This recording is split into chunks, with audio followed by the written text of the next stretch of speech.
now let me introduce Max. Today's book has been reviewed in several publications. Some were very hostile, some were very commanding, but it also say it created quite a bit of controversy. And Max is here to read and introduce that book. So please do welcome him. Thank you very much.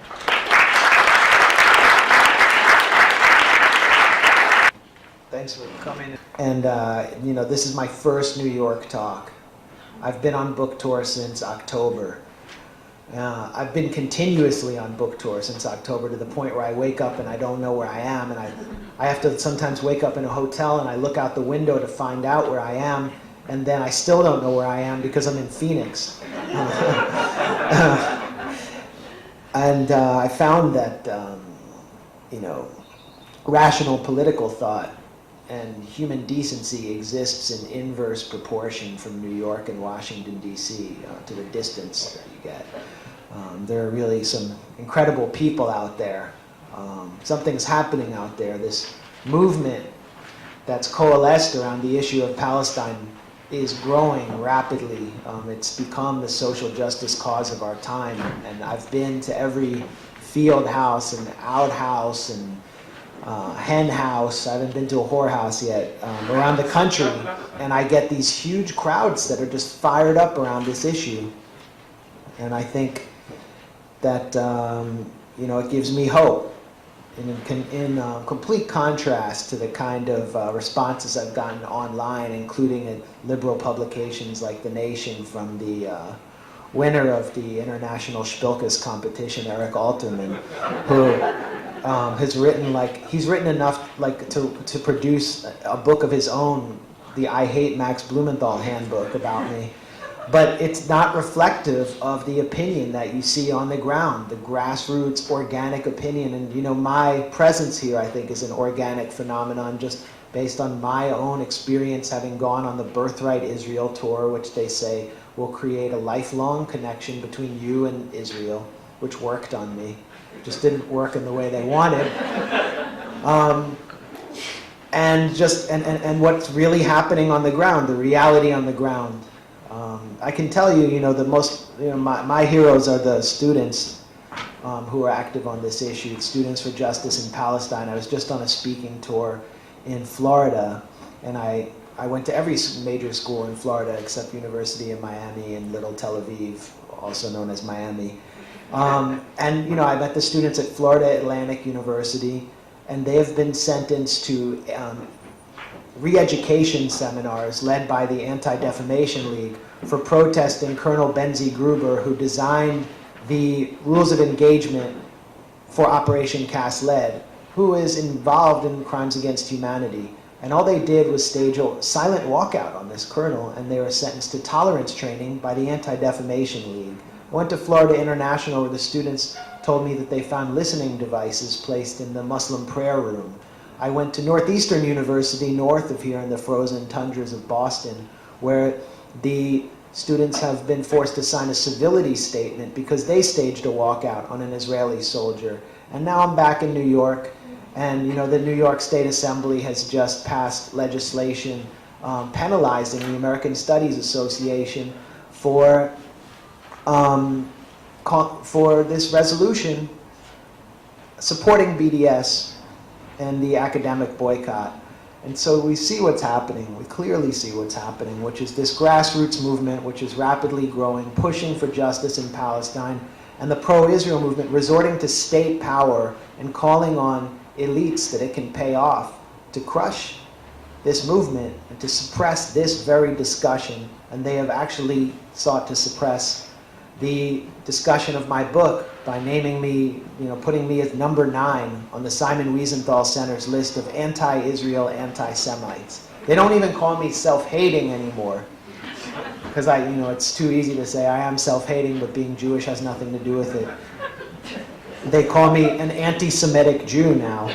I was proud to be tied with Alice Walker as number 9 on the list, right behind European sports venues, those anti-Semitic concrete stadiums. And as an American Jew, I really strive to be number 1 in my field. So next year I'm hoping to replace Ayatollah Khamenei as number 1 on the list. And you have to laugh at it. You have to laugh, but you also have to kind of see the tragedy in their exploitation of anti-Semitism, because by exploiting it so thoroughly to suppress this discussion, they have sapped it of its discursive power and deprived it of all meaning, to the point that real anti-Semites who exist can wear anti-Semitism as a badge of honor. And that's the danger. Of course, Zionism and anti-Semitism continue to exist as two sides of the same coin. Of course, Israel continues to serve as the key catalyst for anti-Semitism in the world and its main beneficiary. And that is a theme in my book, which has played out in my life since I have released the book. And what we're seeing in this country, and what we're seeing in Israel-Palestine, which is the subject of the book, is sort of paradoxical. I mean, the rights of Jewish Israelis have never been more limited, to the point where they are starting to warn of fascism, and where they are starting to experience a scintilla of the kind of oppression that Palestinians have witnessed and experienced since 1948, while this discussion is opening in the United States. And it's a direct result of the fact that people in Israel are starting to realize that their country never was a democracy, that it always was an ethnocracy, and that they are witnessing the logical progression of Zionism 65 years after statehood. And so my book begins it begins with Operation Cast Lead, which was the assault on the Gaza Strip in 2008-2009, which galvanized my indignation and outrage and provoked me to write this book in the first place. But what we were seeing in Israel was a national election being carried out at that time, at the time that Israel was battering the Gaza Strip with drones, with F-16s, with tanks, with an invasion, leaving over 1,400 dead, including over 300 children, who, according to Amnesty International, were mostly killed in their own homes. And we saw Israelis sitting on Parash Hill, as Americans did during the Battle of Manassas in the Civil War, watching the assault on the Gaza Strip. This hill, nicknamed the Hill of Shame by the journalists who had been kept out of the Gaza Strip by the Israeli General Press Office. And cheering on their troops. One woman was photographed, was filmed on camera by a Danish news crew declaring they should wipe the whole thing off the map. I'm a little bit fascist. And this opinion was consistent with the mainstream opinion in Jewish Israeli society, where 95% of Israelis supported the attack, where even the Meretz party, the most left-wing party in the Zionist spectrum, endorsed the attack, where Tzipi Livni, who is the current peace negotiator for the current Israeli government, said, "Our troops behaved like hooligans in the Gaza Strip, which I demanded of them." She was campaigning for prime minister, and this was how you campaign for prime minister. You tried to translate blood into votes. Ehud Barak, who was the head of the Labour Party, said, "I would whack a terrorist on the toilet." And he was directly channeling Vladimir Putin, who said the same thing about his scorched earth campaign in Chechnya. This was Barak's attempt to appeal to the Russian vote.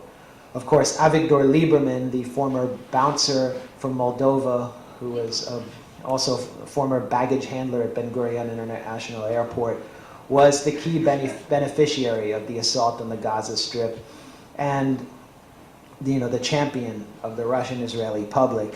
Lieberman was the third largest vote getter in the national elections and became the foreign minister, a top diplomat. He's still the foreign minister today and one of the leading politicians in Israeli society. And his success was predicated on a very simple slogan, which formed the basis of his campaign commercials and propaganda throughout the country. No loyalty, no citizenship. This meant if you are a Palestinian citizen of Israel and you fail to declare loyalty to the Jewish state, not to Israel, to the Jewish state, you will be summarily stripped of your citizenship and you must pack your bundles and leave, as Lieberman said. That's a direct quote. And so I entered Israel-Palestine in my first extended reporting trip for this book in May 2009, and Lieberman had become, the the real factor in Israeli politics, but also, this wasn't reported in the US media, Lieberman's party, Israel-Palestine, swept high school mock elections. I mean, in landslide victories.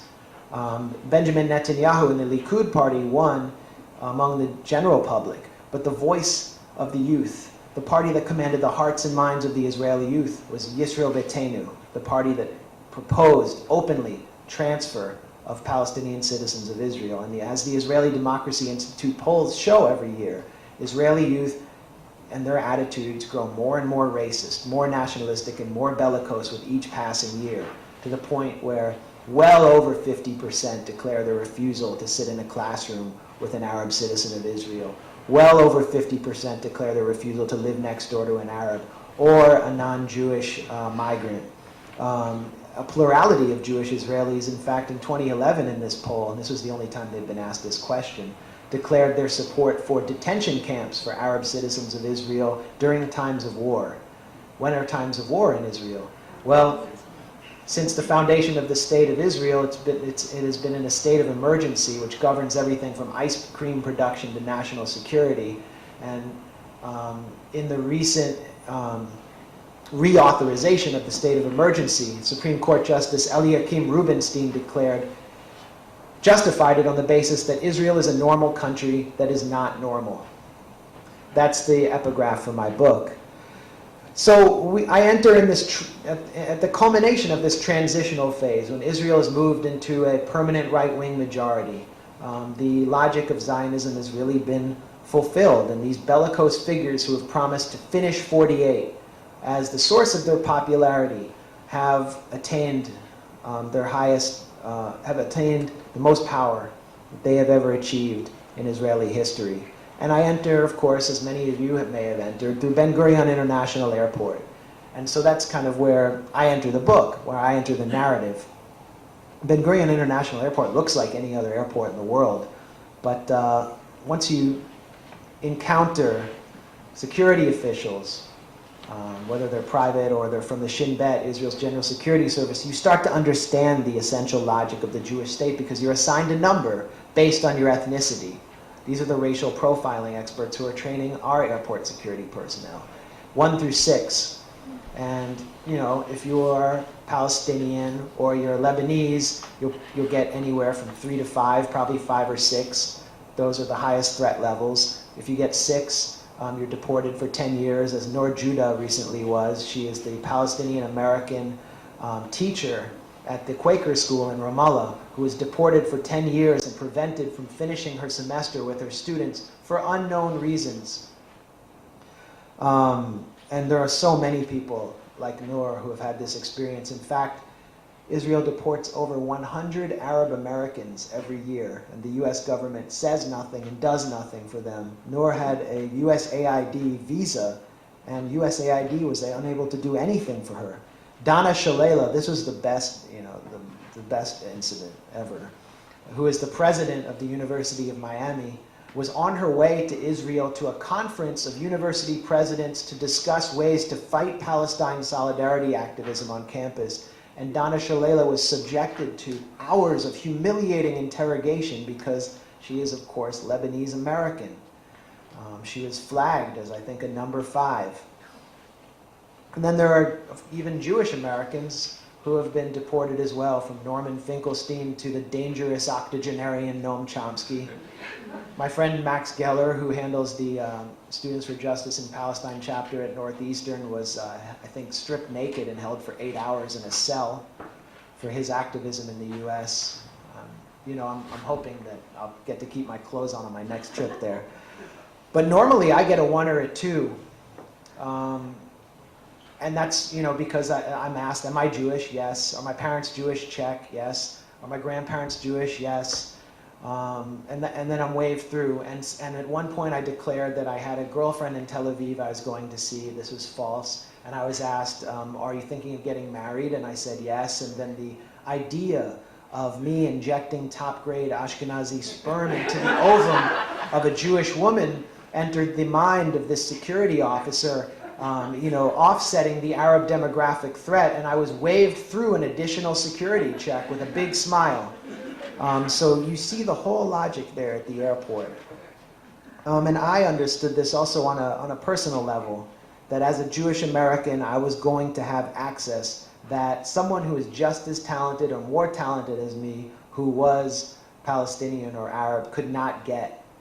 And that was a burden that I took with me throughout this book, that I had this privilege and I had to take full advantage of it. And you know, every time I go to Ramallah, and my friends who I made friends with in New York ask me, can you sneak me in to take me to the beach? When they ask me that, I'm reminded of that privilege, because I really have no connection to that place. I have no familial or ancestral connection to that place, except that according to the logic of the Jewish state, at some point in my history, I was hanging out, my ancestors were hanging out with Methuselah and Ham, Shem, and Japheth, and, you know, kicking it with Abraham and Sarah and Hebron. I don't really, I mean, my grandfather is from the west side of Chicago, and that's all I know. So I wanted to take advantage of this. I wanted to immerse myself in the key institutions of Israeli society. And one of the major institutions that I wanted access to was the Knesset. This was pretty easy for me to do. I had a friend, David Sheen, who's actually going to be coming here next month. And I'll talk about him in a minute. He was doing translation for Haaretz, which is the liberal newspaper in Israel. It's the voice of the enlightened public. And he had a Haaretz email address. And I said, David, email all of these Knesset members and ask them for interviews. And they thought they were going to get promotion. And one of the ways that the members of the Knesset, after 2009, who were elected, wanted to promote themselves was by introducing racist and anti-democratic laws. It was almost as though there was a competition for who could introduce the most racist law between these figures. And of course, Lieberman's party, Israel-Palestine, was leading the pack. And they had a very easy time of passing these laws, at least in diluted form, because the centrist party at the time, Kadima, and the supposedly liberal party, Labor, which has never been liberal, and even Meretz, would stand out of the way and either abstain to vote on these laws or co-sponsor the laws. Ehud Barak and the Labor Party were the co-sponsor of the loyalty oath, fulfilling Avigdor Lieberman's promise to strip Palestinian citizens of Israel of their rights. It was an amendment to the Israeli citizenship law demanding that any new citizen take a loyalty oath declaring that they were loyal to the Jewish and democratic state. And one of the supporters of this law from the Likud party, Ofer Akunis, went on Israeli national news on Channel 2 and defended it by declaring Joseph McCarthy was right in every word he said when someone challenged him on this law being McCarthyite.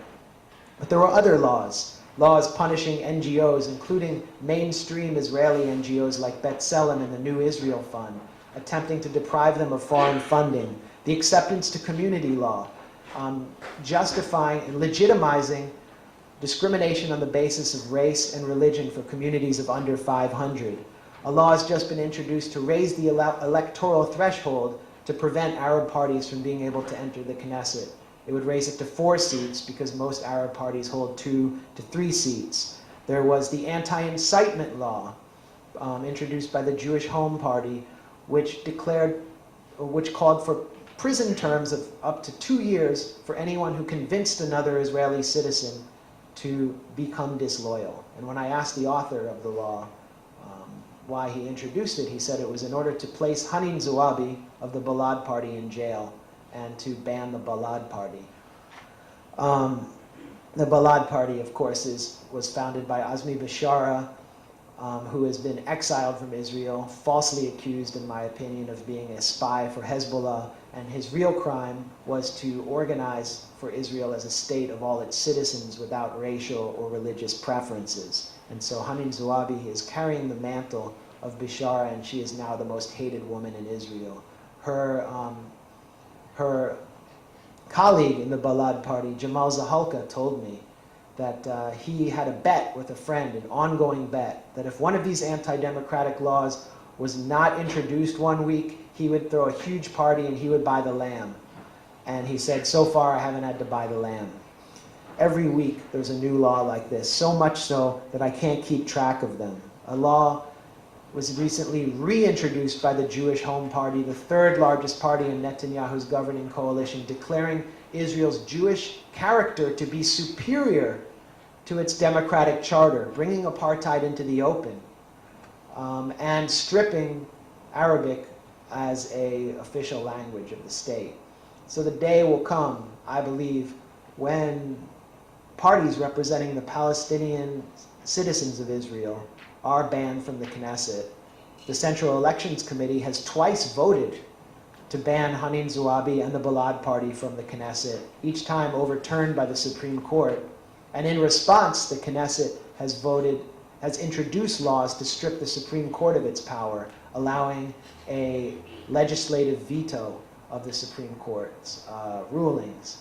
I interviewed David Rotem, who is a top figure in Avigdor Lieberman's party, who is the head of the Constitution Committee, which is such an important committee in a country that has no constitution and is basically making it up as it goes along, because he basically gets to write the rules and bang the gavel whenever, kind of in an ad hoc fashion.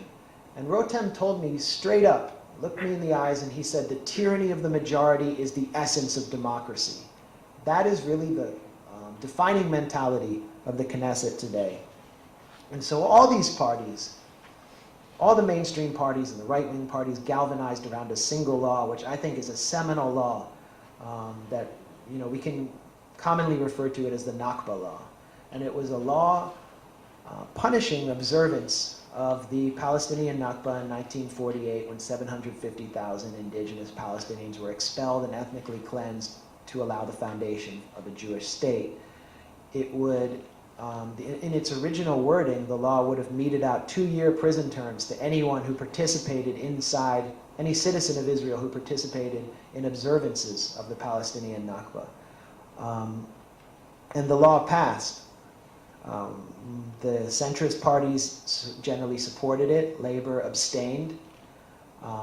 And the right-wing parties, who are the real, who've captured the hearts and minds of Israeli society, voted for it. The law was sponsored and introduced by someone named Alex Miller, who I interview in Goliath, who is 28 years old and spent most of his life, or much of his life, in Moscow, and whose Hebrew was not as good as Hanin Zouabi's Hebrew, or Ahmed Tibi's Hebrew, or any of the Palestinian legislators, who did not understand anything about the Palestinians and who came to Israel without any understanding that there were Palestinians there. But as Avigdor Lieberman's deputy, he came to understand that these Arabs inside the state were not only a demographic contaminant, but a fifth column and a Trojan horse for Arab nationalism and Islamism. And he attempted to relate to me in this interview. And he said, you wouldn't allow the burning of the American flag in the US. And I said, well, actually, it is still technically legal. And I quoted back to him Frederick Douglass's writing, his essay on July 4th, when Frederick Douglass declared that he could never observe July 4th or celebrate the foundation of the United States as long as slavery was legal. So that pretty much ended our interview. Most of my interviews kind of ended with these uncomfortable pauses and kind of,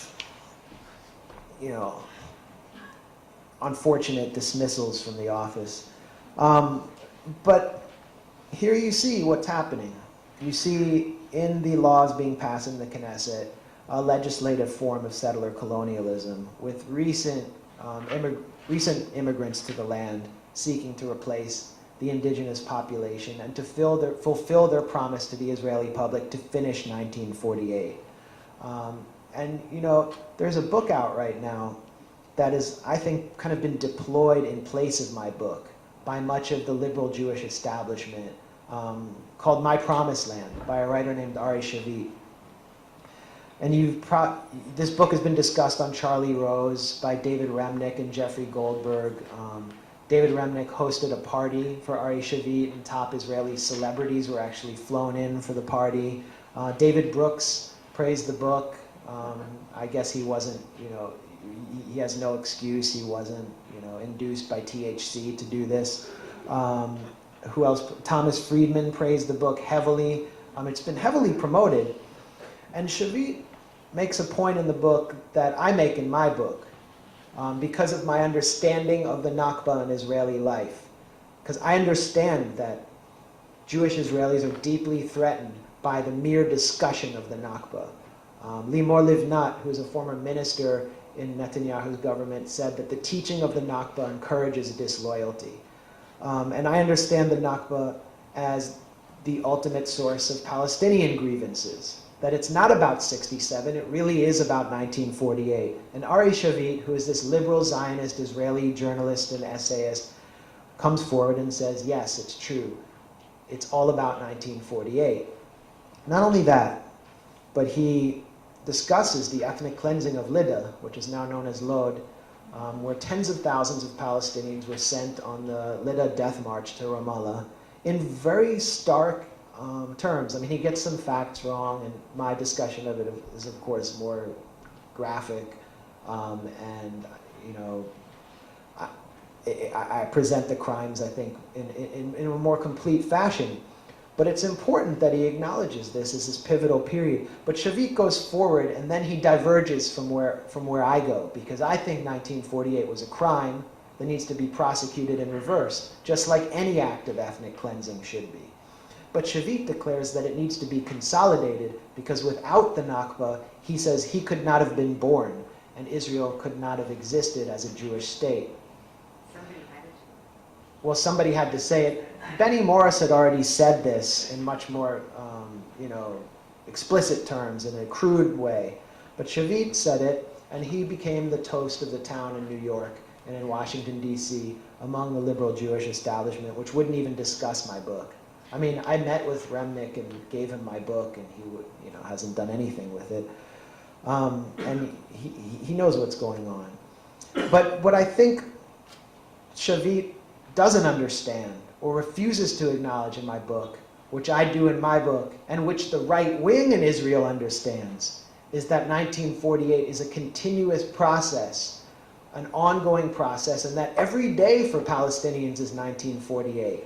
As Ilan Pape recently said on a panel with me in Chicago, there hasn't been a day in the state of Israel, in the history of Israel, without some form of ethnic cleansing occurring before our eyes. And that was my experience. It was my experience just living in Jaffa, just 5 minutes south of Tel Aviv, and witnessing Palestinians in my neighborhood being slapped with eviction orders simply for renovating their kitchens, because it's impossible to get a building permit if 40% of your house was placed in state hands in 1948, and as a Palestinian, you're not able to build because your natural growth is intentionally limited, so you will eventually leave. I understood it going 15 minutes east to Lod, to this site of ethnic cleansing, to the Abu Ayyid neighborhood, a group of families, and I arrive in the neighborhood and the whole thing has been reduced to rubble. It looks like a scene in Gaza after Operation Cast Lead. And all that this family had done, these 10 families who occupied several city blocks, was attempt to build their homes according to the natural growth of their families without permits that they could not attain. And so the children were forced to do their homework in tents in the rainy season, and to keep warm they stood around open fires in the middle of Israel, in the middle of Lod, as Israeli citizens. And they said to me, as so many have said to me, across Palestine, across Israel, the days of 48 have come again. I understood this when the residents of Andromeda Hills in Jaffa, a new gated community built for Jews in the Palestinian ghetto of Jaffa, in Ajami, began filing noise complaints against the call of the muezzin from mosques that predated the state of Israel, and against the St. George's Church, the tolling of the bells from this church, which was a deliberate act in order to make life so unpleasant for non-Jews that they would leave this area. Endorsed by Netanyahu, who said, we don't need to be more liberal than Europe, declaring his affinity for the European xenophobes and neo-fascists who are attempting to do the same things to keep immigrants out. But in this case, Netanyahu was attempting to remove indigenous people who were already there.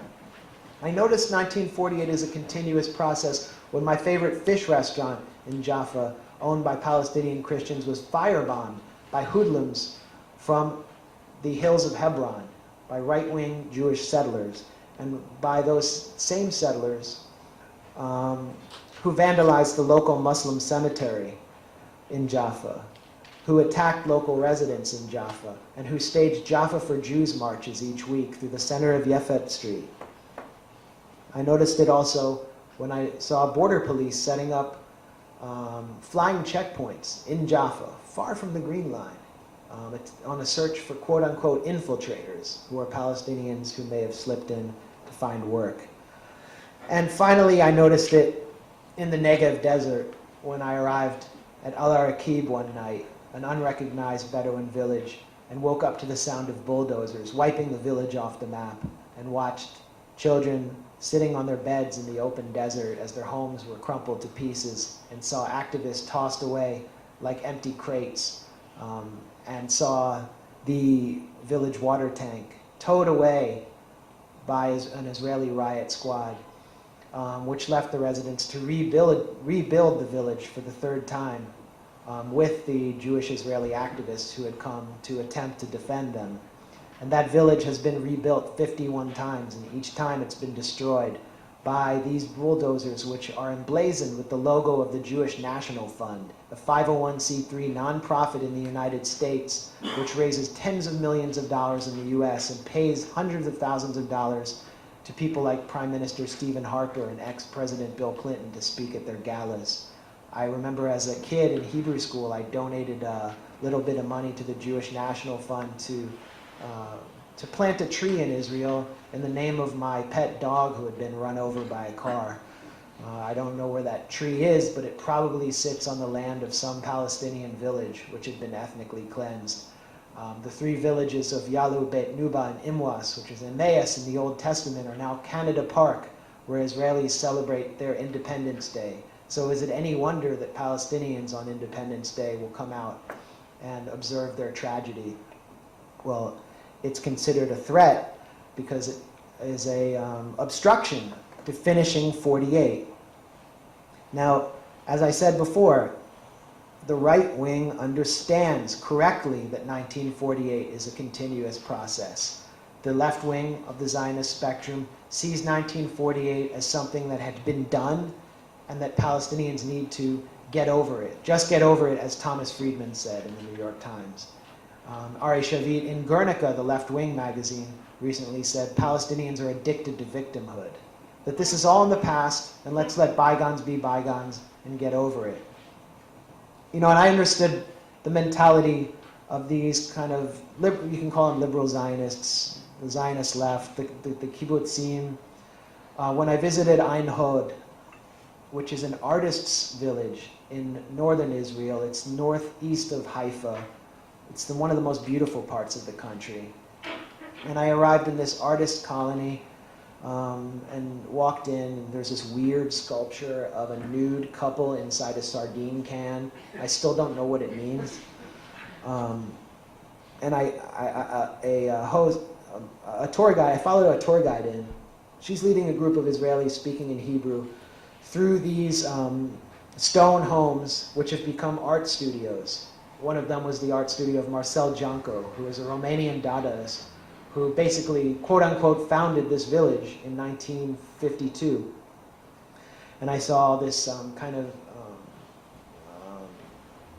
these shtetl scenes, this Judaica kind of kitsch art inside these stone homes. And the tour guide was telling people, these are third-generation homes. And I said, these don't look like third-generation homes. Like, I lived in a third-generation home, and it was like a subdivision in Southern California. It wasn't, you know, this rustic. You know, and in the town there is a restaurant and a bar. There's you can drink homebrewed beer in the bar. And it kind of occurred to me that this might have been a Palestinian place once. So I went 3 miles up the road, 3 kilometers up the road, after the host kind of dismissed my questions about who lived in these homes more than 3 generations ago, and told me that there are no facts, there are only narratives in this kind of cold post-structuralist language. And so I went 3 kilometers up the road to the other Ein Hod, which is just spelled slightly differently. And it was a Palestinian Einhod, which had been an unrecognized village till 2006. And there I met the former residents of what is now the Jewish Einhod, who are now not allowed to return to their homes, which are now art studios, and have to basically seethe with resentment just up the road because of the absentee property law, which placed all property that was abandoned between the signature of the ratification of the UN partition plan in 1947 and the cessation of hostilities in 1948 in the hands of the State of Israel. So they were just legally barred from returning to their homes. And I learned that the bar and restaurant used to be the village mosque. And I learned that the Mukhtar's house was now Marcel Janco's museum. Just as the village Mukhtar's house of Sheikh Moanis is the faculty lounge at Tel Aviv University. And I went back to Einhod, the Jewish place, to ask questions, and I went to the bar and I met a chatty woman from a kibbutz down the road and presented these facts to her, and she looked at me and shrugged and she said, well, this is the whole story of Israel. It's all built on top of Palestine. I mean, what do you want? And I said, yeah, I guess that's true. I can't really argue with you. And she said, well, you know, I think we should let bygones be bygones. And I said, well, can you say that in the original German?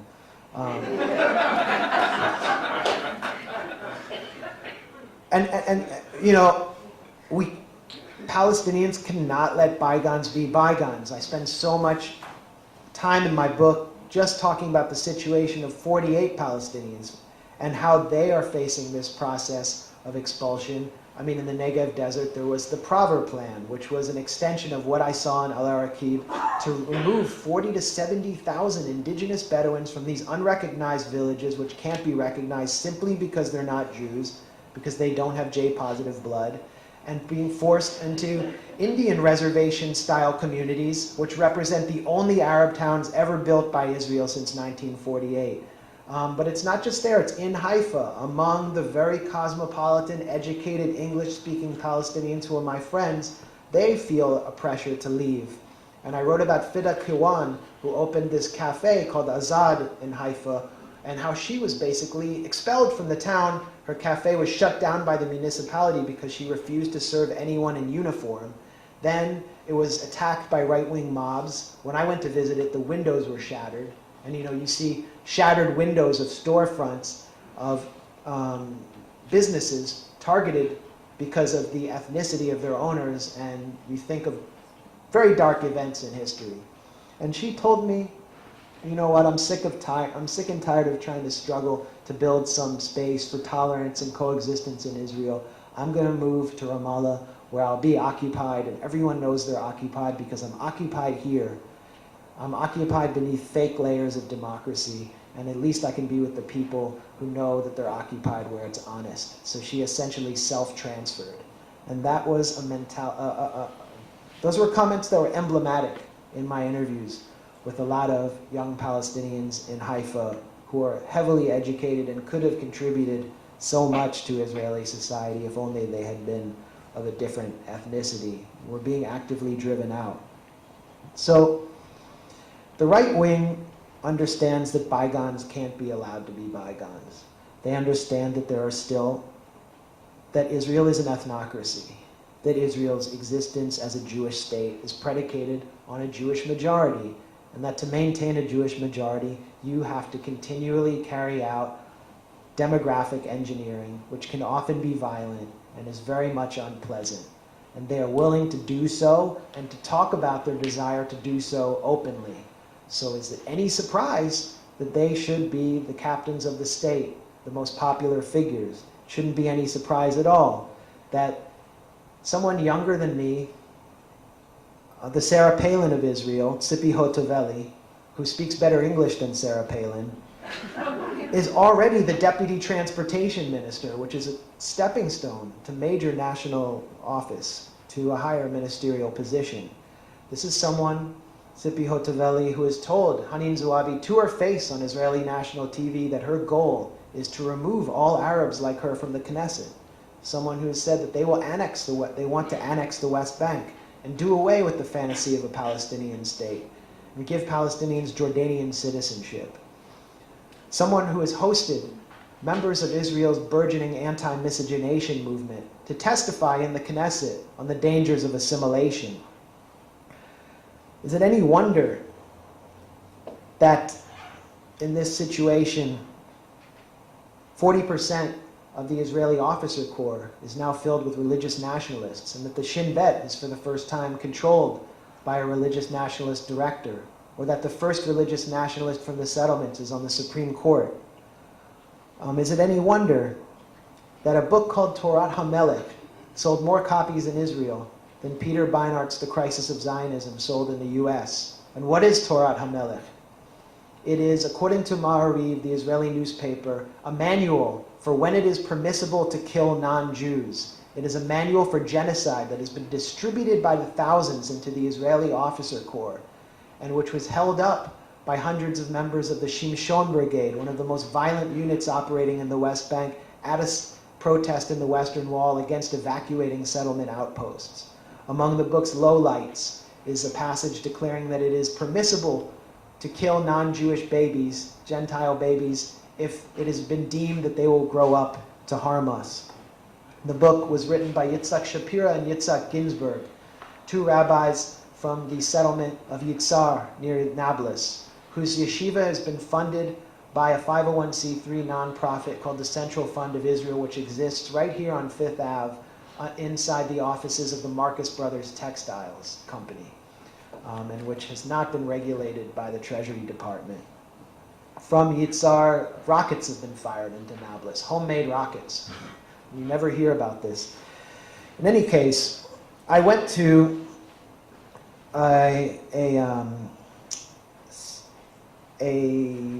conference at the Ramada Jerusalem Hotel to defend Torat HaMelech's publication against criticism. And there I found some of the most prominent rabbis, state-funded rabbis in the state of Israel, some of the key religious figures on a stage to declare their support for this book and their opposition to any attempts to ban its publication. And in order to mix into the crowd, because press like me, secular press, was not necessarily welcome there, I wore a kippah, and I walk in and I start mixing with the crowd, which is praying, and I realize that maybe it's a good idea if I start praying.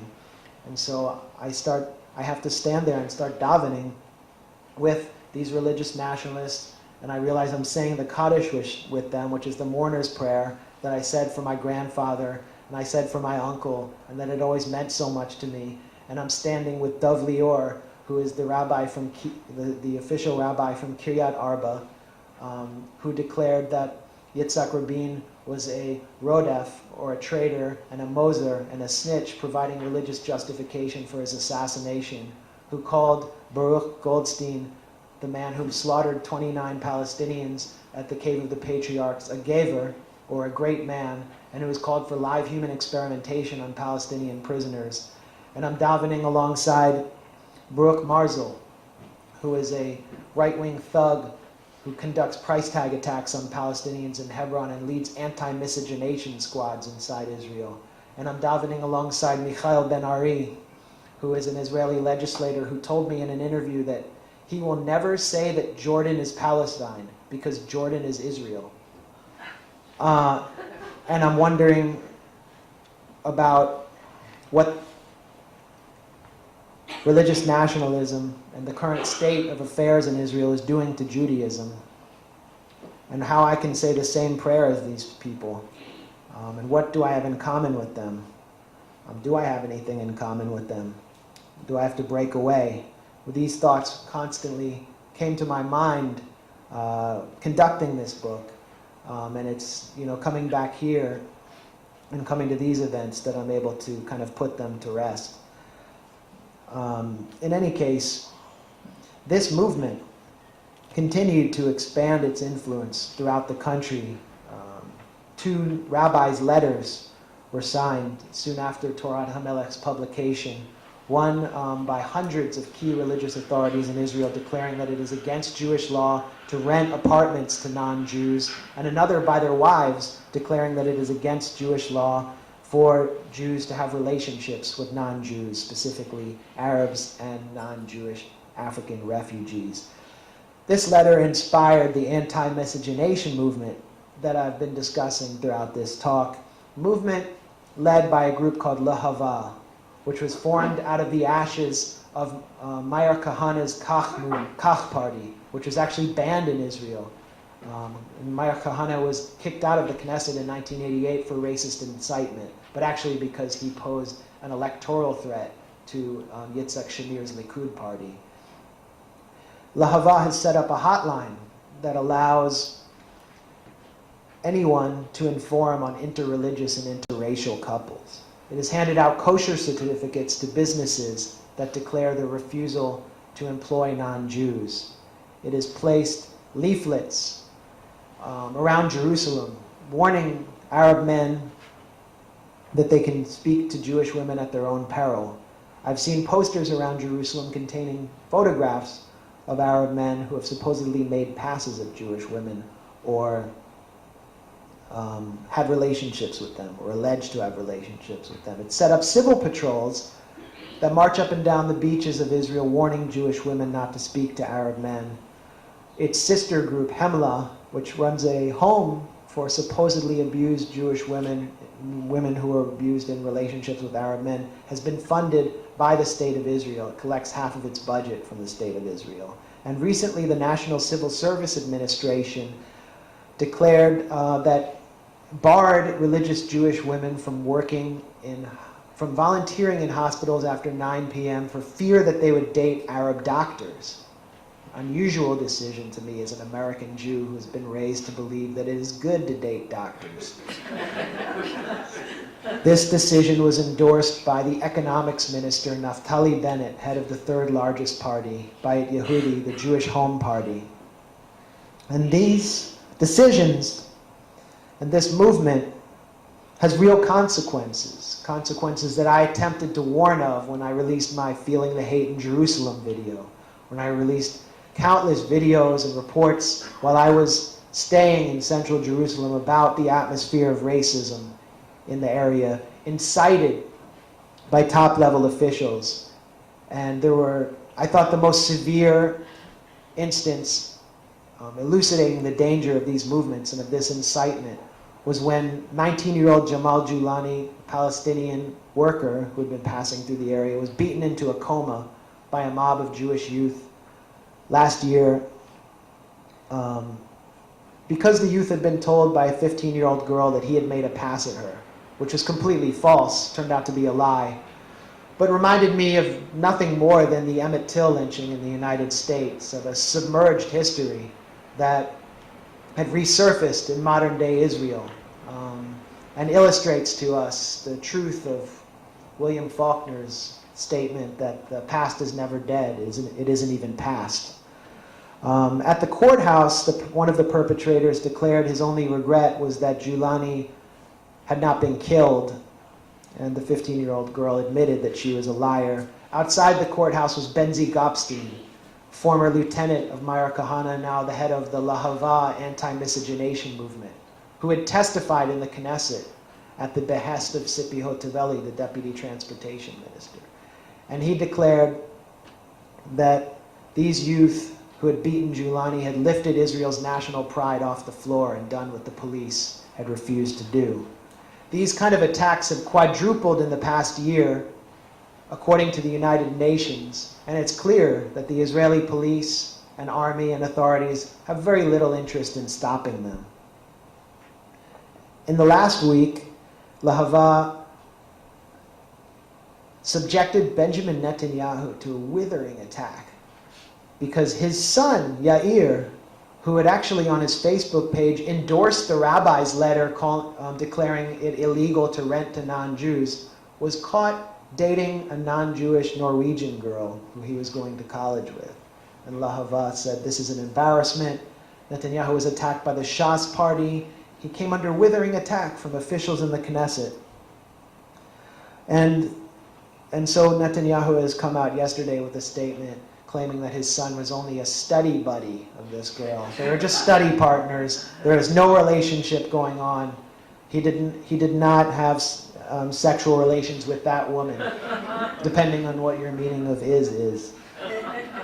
I don't know if he's asked SodaStream to create a J-positive blood filter for the girl or not, but this is really illustrative of a wider phenomenon in Israeli society, a phenomenon which was inspired at the inception of the State of Israel, and a phenomenon which is rooted in the idea of a Jewish state which is based on ethnic purity. And so we've seen throughout the history of the state attempts to cleanse the state of Palestinians under the guise of security concerns. This is always how it's justified in the US, and it's generally how it's justified by the Supreme Court in Israel. It's how the Israeli public understands it. But now they're facing a new demographic contaminant that has posed no security threat to the state whatsoever, which totally discredits, I think, the idea of liberal Zionism. And this is, of course, the 60,000 non-Jewish African refugees who for the past 3 weeks have staged a strike demanding their rights under the UN Convention on Refugees, which Israel has actually signed, and which Israel refuses to grant them. In fact, there's no path to asylum inside Israel for them. Now, these 60,000 refugees mostly come from Sudan. They mostly come from Darfur. And my book presents their story, I think, for the first time to the American public.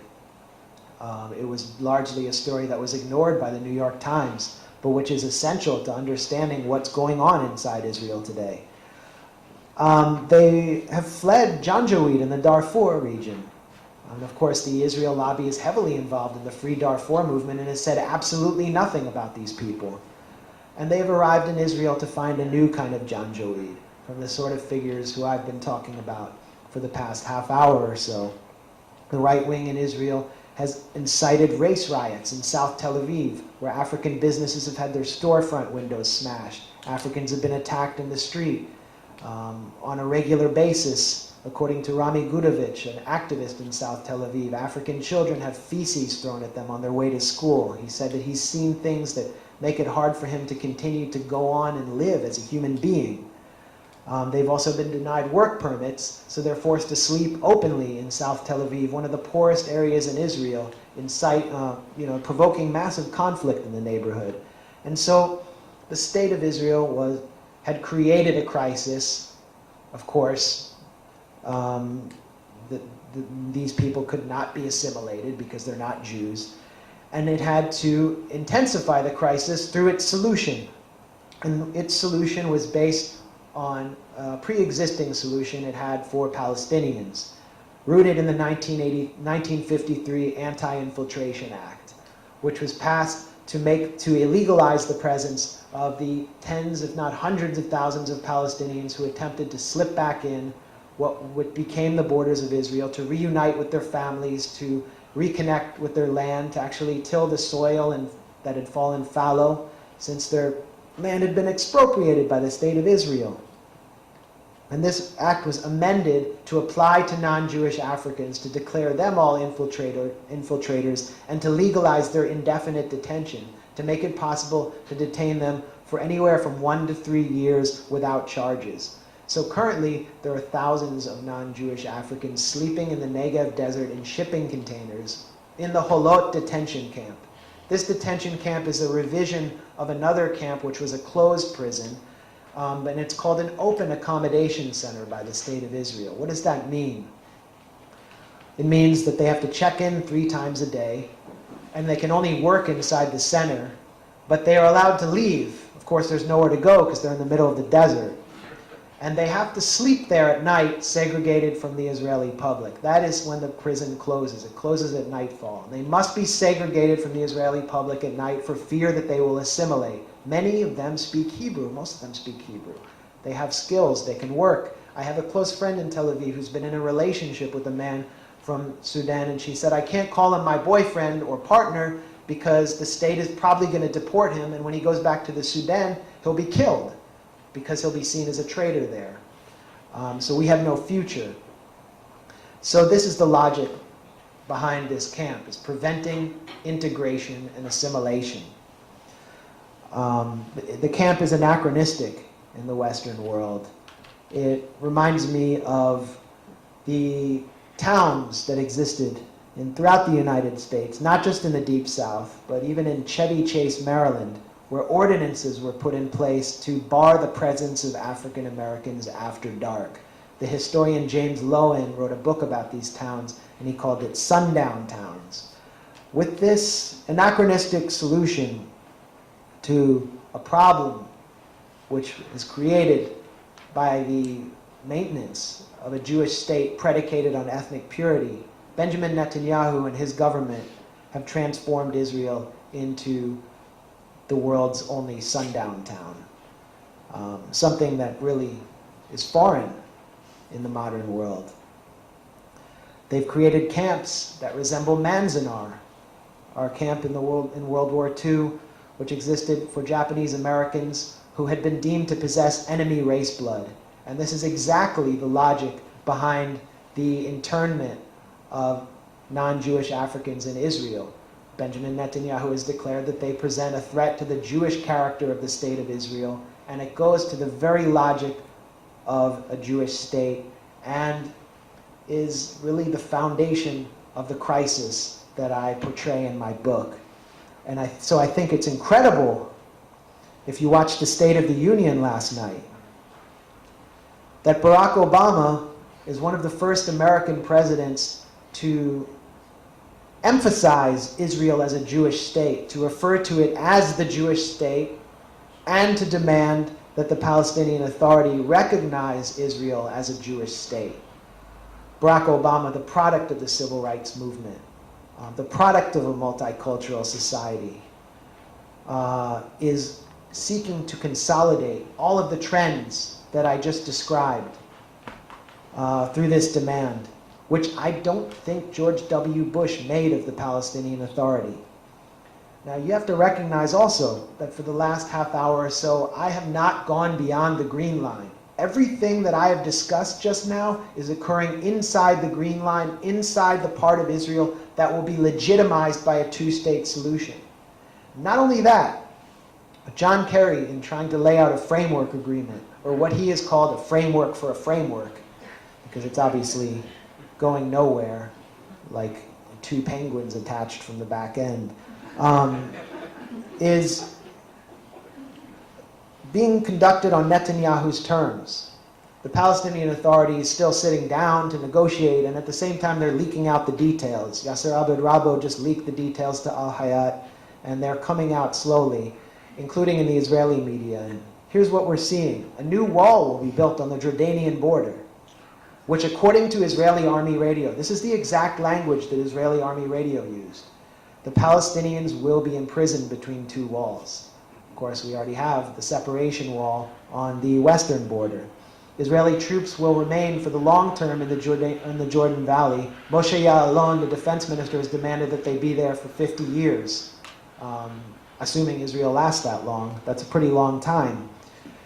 John Kerry has called for early warning systems to be placed throughout the West Bank. What does that mean? That means spying systems in and around Palestinian population centers, a boon to the private surveillance industry in Israel and the United States.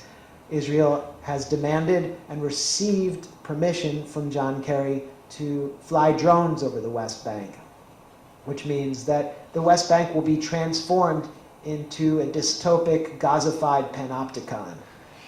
Israel will get the major settlement blocks. 80% of all settlements are in the major blocks, and they will be incorporated into a future state of Israel, including Ariel, which sits on top of the West Bank aquifer, which provides 85% of the Palestinian water supply and is currently off limits to Palestinians.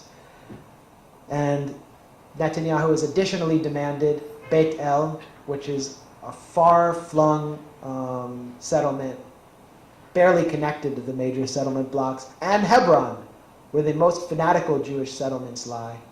Avraham Avinu is a settlement that exists in expropriated or stolen Palestinian apartments, and if you go below Avraham Avinu in Hebron, in the Palestinian market, you will have to walk beneath a steel net, because those settlers constantly drop bricks and eggs and feces and urine on the Palestinian shopkeepers. So they'll get to stay there in perpetuity. So the question is, what will be left for a Palestinian state, and what is possible politically for Netanyahu, even if he wanted to create a Palestinian state? Naftali Bennett has already threatened to pull out, the third largest party in the coalition, if Netanyahu withdraws one settler. Avigdor Lieberman has demanded the transfer of 250,000 Palestinians of Israel in the Arab Triangle near the Green Line in the north, redrawing the borders around them. And so it's clear that this two-state solution is not going to happen. The majority of Israelis have declared to the Israeli Democracy Institute that they want to find new allies in the Obama era. And I'm prepared to introduce a petition supporting them. Most have said, 70%, that they don't know where they'll find those allies, however, which suggests that they don't see any way out of the crisis that they're in. And Moshe Ya'alon and Avigdor Lieberman and Netanyahu have all declared their true goal is to maintain the situation, to maintain the occupation, and to manage it forever, which means they have no end game. I think Ariel Sharon, with his feeding tube and his coma, was the perfect symbol of Israel in its current state. And the feeding tube leads directly to this room. The feeding tube leads to you. As American taxpayers, you are really the only thing keeping this project going. You're the only thing preserving the status quo, and it's the status quo which has enabled everything that has occurred and been reported on the pages of my book, facts which no one has been able to deny. So the question is, what are you going to do about it? Are you going to continue to support the status quo beneath dialogue, or are you going to get in the way? And that's the question I'll leave you with. Thank you.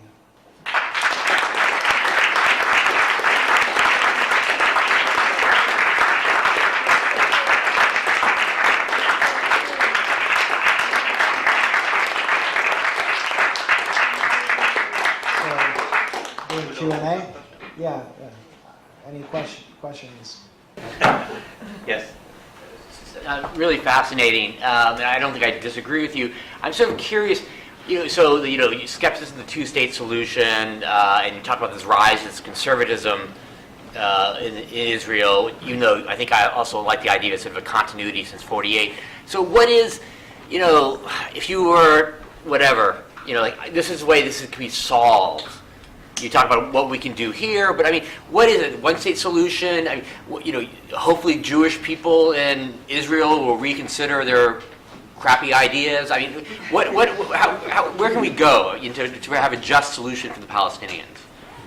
Well, right now, I mean, all we can talk about is tactics and critiques because we have very little ability to influence a situation that is influenced by elites and very plutocrats who paid off our elected officials. Look at Michael Grimm. I mean, why was he threatening to throw this guy over a balcony? Why was he threatening to chop him in half? It's because of a fundraising scandal. And the scandal goes straight to Rabbi Pinto, who has also bought off the Israeli police forces, the Israeli army, and controls the Shas party in Israel.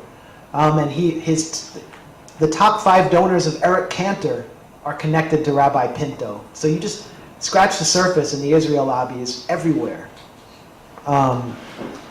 So where does that leave us? I mean, we have a tactic called BDS, boycott, divest, and sanction, which is starting to make inroads in the mainstream, is starting to make an impact, will make an impact on the ground.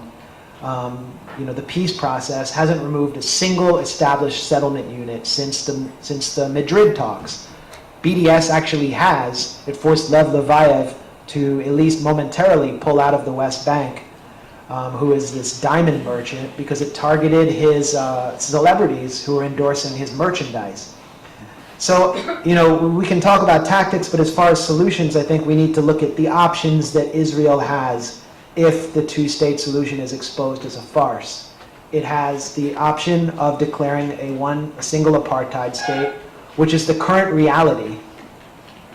It has the option of unilaterally withdrawing from the West Bank, which could potentially be worse a worse situation than now because they unilaterally withdrew from Gaza, and look at what Gaza has been transformed into. Israeli administrators actually count the calories of each resident in the Gaza Strip and what they're entitled to each day.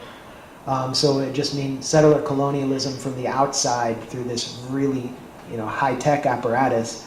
And then the third option is that Israel becomes an international pariah and faces massive external pressure to give up its system of apartheid and settler colonialism. And there is then a real peace process. There will be a peace process. A real peace process in which the end of apartheid is negotiated. Nelson Mandela, from his prison cell, said, I'm not going to sit down with this apartheid government until we negotiate the end of apartheid. I'm not going to negotiate over something else. I'm not going to be Mahmoud Abbas. And so, the president of Botswana was the Mahmoud Abbas of his time, and the head of this Bantustan, and the only country that recognized him was Israel, outside of South Africa. So those are the three options, and I'm going with the third option. Here's a tactic that will produce massive external pressure to remove Israel of this horrible system, to remove Israeli Jews of the total societal obligation to control and dominate an indigenous population, and that will legitimize and normalize their presence in the Middle East and allow them to be indigenized. I have a lot of Jewish Israeli friends who are leveling their bodies against the occupation, who are paying a price for refusing army service. And I say, well, why don't you just fucking leave? Just go. And they say, because I don't know anything else. This is my place. I don't speak English that well. I speak Hebrew, and I'm taking Arabic lessons, and I want to be part of this region. And I think they should be given that chance. And I think BDS does give them that chance, and it's actually a call to an appeal to the humanity of Israelis, asking them to give up this system. So that's where I think things should go, and I don't know how things will turn out. History kind of will determine that. But here's a tactic that you can participate in. I say, use it. Yeah, I'm wondering, are you getting any reviews or any invitations to other kinds of venues? I mean, this is great, but it's no fun. I'd like to see you at 92nd Street Y. And are you getting reviews from any of the mainstream press? Are you going to be on Charlie Rose? Well, I mean, yeah, the 92nd Street Y follows me on Twitter. No, they know I exist. They know the book is out there, and I actually think that many of the people who attacked my book, including John Podhoretz, who declared it the year's most disgusting book, had not even opened it because they couldn't bear to face up with the facts inside the book, because they would be looking at the Moloch in the mirror. They'd be staring into the abyss that they had become. And so they're only able to condemn the titles of my chapters. If they dare read a single chapter. I mean, I dare them to read the chapter called The Night of Broken Glass and just look in the mirror and see how they've defended this project. And so they've deliberately ignored it, both publicly and privately. But our interest, my interest at least, isn't in impacting the opinions of neoconservatives. I have no interest in doing anything but antagonizing them. My interest is in impacting the views of Jewish American liberals, and places like The Nation magazine. And things are changing there. You can look at the polls, the Gallup polls of grassroots Democrats and their opinions on this issue, and they're changing. They're not sympathetic to Israel anymore.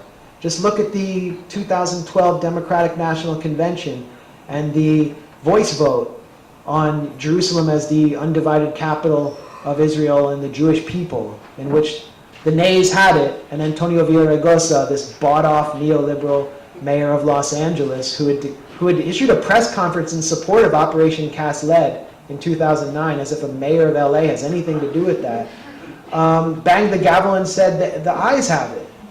So that there's something happening in the Democratic Party and among liberals on this issue, and it's going to come to the surface, and my interest is there. And so I was invited to speak at the New America Foundation, which is headed by Anne-Marie Slaughter, who I'm sure most of you disagree with. She's a liberal interventionist. Peter Bergen, who's a terror expert. I'm not really into this whole idea of terror experts, but he was very brave and stood with me in hosting me. And neoconservatives came down so hard on the New America Foundation in Washington and attempted to get my talk canceled. In 1/4 of my talks, there have been attempts to cancel the talk before it even happened. And the New America Foundation refused to buckle, and I think that they were extremely upset at this attempt to suppress the discussion.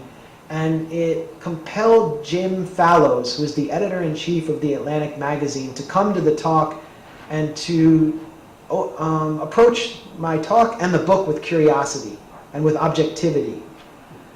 He wanted to know what was in it, what made them so mad. And he looked at the book, and he listened to the talk, and he came back with a review in the Atlantic. Probably this is the most mainstream review I got. And he wound up comparing the book to The Grapes of Wrath and to Bury My Heart at Wounded Knee. And he said, if this book is anti-Israel, then The Wire is anti-American. It was really a rousing defense of the book, at least as a legitimate critique of what Israel had become. And he also said, why does Max have to like these right-wingers? He admits that he doesn't like them, but he admitted that he didn't like the Christian right in his first book, Republican Gomorrah, and nobody had any problem with that. And I would just add, Terry Gross hosted me to talk about Republican Gomorrah on NPR, and within 5 minutes the book was a bestseller, but she has refused, they've rejected having me on. Like, they told my publishers, we won't have them on. So I'm trying to push on the progressive side, and I think there is a shift there. And I think we are making inroads. There is more political space than people think, and I found that on my book tour. Right. Yeah.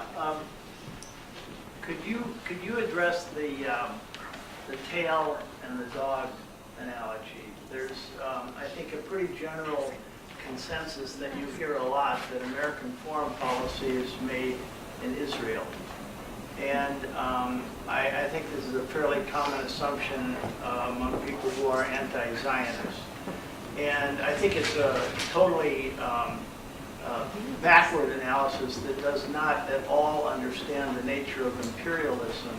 And I think that what you said is actually the heart of the matter, is that the path to a solution in Israel-Palestine is right here in the United States, because without American support, there would be no Israel, at least in its current configuration. And the reason there's an Israel is because it serves the geopolitical interests of America and Europe and the Middle East. At least that's my opinion. I'd like to hear your comment on it. I don't agree with your opinion. I don't agree with the opinion of Norman Finkelstein or Noam Chomsky that Israel's an outpost of American imperialism, because it doesn't serve American empire very well. That's why we see David Petraeus, Stephen Wall, John Mearsheimer, these establishment figures, these realists, constantly condemning the Israel lobby and warning about its danger. George Ball, his book, The Passionate Attachment, was also expressed with concern for American empire and the damage that Israel was doing to it. Going back to Truman and before, to Roosevelt, the Arabists in the State Department warned that the foundation of a Jewish state would damage American imperial designs. It's very rare that we see Israel actually acting on America's behalf to advance American empire. And the ultimate, I think, example of this is just look at Barack Obama's State of the Union last night, where he said that he would veto AIPAC's legislation to AIPAC's new sanctions legislation, which is, Congress is going to sign on to. So is Barack Obama suddenly a Kenyan anti-colonialist for real? Like, I don't think so. He is as much of an imperialist as George W. Bush or any other American president. He sees rapprochement with Iran as beneficial to American empire, especially at the current juncture of American decline. So I do think that the Israel lobby is the main defining factor in America's relationship with Israel, but it doesn't mean that the Israel lobby is acting completely on Israel's behalf, although AIPAC has a duty to be the voice of Netanyahu. The Israel lobby is also a part of Jewish life in America, as Zionism has sort of captured Jewish life. It's very unfortunate, but for many secular American Jews, especially of the older generation, Israel is the central pillar of their identity. One easy way to be Jewish is to support Israel. Send money to the Jewish National Fund. Send money to the Israeli government. Friends of the IDF, supported by Haim Saban, to the tune of like $13 million a year. Haim Saban was also one of the largest donors to Barack Obama, and his wife Cheryl got a special appointment at the UN. So there is just, the Israel lobby is incredibly powerful, and it's deciding how Congress is acting on this issue. Our members of Congress have very little to gain by listening to us, and a lot to lose, a lot of money to lose.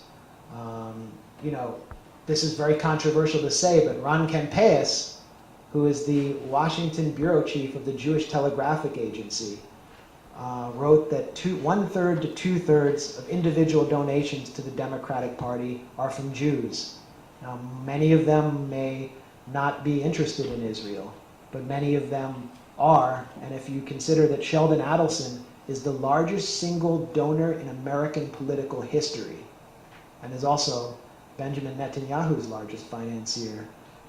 You have to consider that this is an issue of lobbying and of a passionate attachment, and not as much about American empire. And I dislike American imperialism as much as you, for the record. In the back.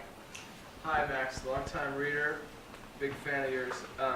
If the Israeli state, if the ethnic state of Israel just pulled the plug tomorrow, would you clap? Would you support that? Would you say? I'm an open opponent of the existence of a Jewish exclusivist state, I would just as those who supported the boycott of apartheid South Africa popped champagne when de Klerk declared the end of apartheid in South Africa, I would do the same. What do you think would happen in a year after something like that? That's a good question. We can look at South Africa as an example and look at Eugene Terreblanche's terror squads in the attempt to resurrect apartheid in South Africa, and this failed, and I think there will be an attempt to resurrect apartheid in Israel through the settlement movement and elements like that, if it comes to an end, but it's such a hypothetical scenario, I can't even predict it. What I do know is that all of the defenders of apartheid in South Africa in the United States are ashamed of what they stood for and are afraid to admit or discuss it, or at least most of them are. And I think it'll be the same. Me and Phil Weiss, who's the editor of Mondo Weiss, have this kind of running joke about all the books that'll be published in the future by liberal Zionists, and how they will basically publish books that were previously published by anti-Zionists, like The Invention of the Jewish People or The Israel Lobby will be written by Peter Beinart, and they'll adopt the critique that was way ahead of the curve once the reality of the end of a Jewish state becomes inevitable. And I don't know if that will take 10 or 50 years, but the only question to ask is the question that David Petraeus asked Paula Broadwell, which is, how will this all end? Another doomed project.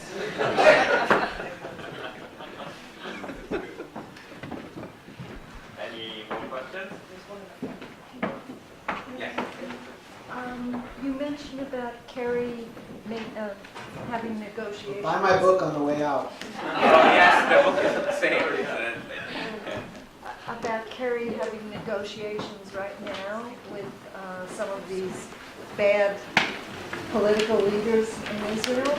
Under what auspices? I mean,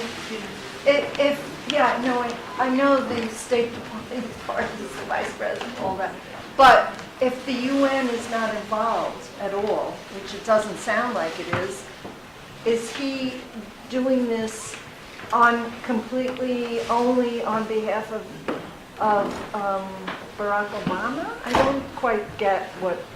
Well, I mean, he hasn't, I don't know if what the participation of NATO or the EU is, but it's really Kerry's mission to create a framework for a framework, which means it's like a proposal for a potential deal because he can't get any final status agreement. And I think it's tactical. The US has no diplomatic program beyond 2 states, so they have to keep the peace process going. So they're setting up a new basis based on the new facts on the ground, which have completely shifted in Israel's favor, to replace the Clinton parameters. And they'll be reintroduced during the next administration, which they expect to be run by Hillary Clinton, because of the demographic, the demographic threat in the U.S. has shifted, the electoral situation out of Republican hands, which is, explains their shared values with Israel. They really expect to start the peace process again in 2017, and Avigdor Lieberman revealed the whole sham at the Saban Center recently in Washington, when he said we need to have a peace process because it helps us maintain the conflict or manage the conflict. In other words, the longer, if we can keep the Palestinian Authority locked into some timetable and keep the talks going on, we can keep putting new facts on the ground, and there's nothing they or the international community can do to hold us accountable, and it seems like we're sincere about making peace. So the peace process and the framework agreement is actually kind of an Israeli tactic that needs to be exposed. And I think, by the way, if you're going to buy my book, Rashid Khalidi wrote an excellent book, Brokers of Deceit. This isn't from an insider's perspective. Never got reviewed in The Nation. Almost got very few reviews, but I think it exposes the peace process brilliantly since the Madrid process. All right, so I'll sign books, and thanks again for coming in the cold.